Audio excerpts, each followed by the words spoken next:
দেশের অর্থনীতি টিকে আছে শ্রমিকদের ঘামে, অথচ তারাই সবচেয়ে বেশি নিপীড়নের শিকার। আপনারা সবাই জানেন, বিএনপির প্রতিষ্ঠাতা শহীদ প্রেসিডেন্ট জিয়াউর রহমান ইতিহাসে ছিলেন একজন প্রকৃত শ্রমিক বান্ধব নেতা। তিনি নিজেকে একজন শ্রমিক হিসাবে পরিচয় দিতে গর্ববোধ করতেন।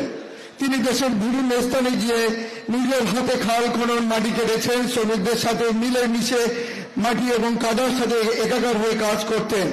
শুধু তাই নয়, সাবেক প্রধানমন্ত্রী খালেদা জিয়া সবসময় শ্রমিক অধিকার প্রতিষ্ঠার জন্য কাজ করেছেন। তার আমলে শ্রম আইন সংস্কার ও আধুনিকরণ, বেতন ও মজুরি কমিশন গঠন, গার্মেন্টস শ্রমিকদের ন্যূনতম মজুরি নির্ধারণ ও বাস্তবায়ন এবং তাদের বোনাস প্রদানের গ্রহণ এবং শ্রমিক কল্যাণ ফাউন্ডেশন গঠন, গার্মেন্টস শ্রমিকদের সন্তানদের চিকিৎসা ও তাদের লেখাপড়ার জন্য বিশেষ ব্যবস্থা গ্রহণের জন্য উনি সব কার্যকর ব্যবস্থা গ্রহণ করেছেন। তারই যোগ্য উত্তরসূরি তারেক রহমান স্পষ্ট বার্তা দিয়েছেন, দেশের অর্থনীতি টিকে আছে শ্রমিকদের ঘামে, অথচ তারাই সবচেয়ে বেশি নিপীড়নের শিকার।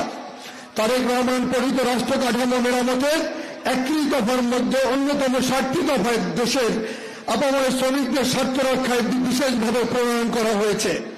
এর 17 দফায় বলা হয়েছে, মুদ্রাস্ফীতি ও দ্রব্যমূল্য রাজনীতির আলোকে শ্রমজীবী মানুষের ন্যায্য মজুরি নিশ্চিত করা হবে। এছাড়া 14 দফায় বলা হয়েছে, দেশের সর্বস্তরে আইনের শাসন ও মানবাধিকার প্রতিষ্ঠা করা হবে, যার বাস্তবায়ন বাংলাদেশের 8 কোটি শ্রমিক ও তাদের পরিবার সুশাসন ভোগ করবে। আজকের এই সভা আমাদেরকে সকলকে ঐক্যবদ্ধ আহ্বান জানাচ্ছে।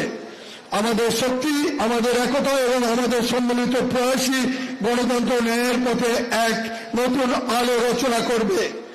এক সময় এসেছে এখন ঐক্যবদ্ধ হয়ে আমরা সকল অন্যায়ের বিরুদ্ধে দাঁড়িয়ে আমরা এখনো রাজপথে আছি, থাকবো যতদিন না পর্যন্ত গণতন্ত্র আমরা ফিরিয়ে আনতে না পারি।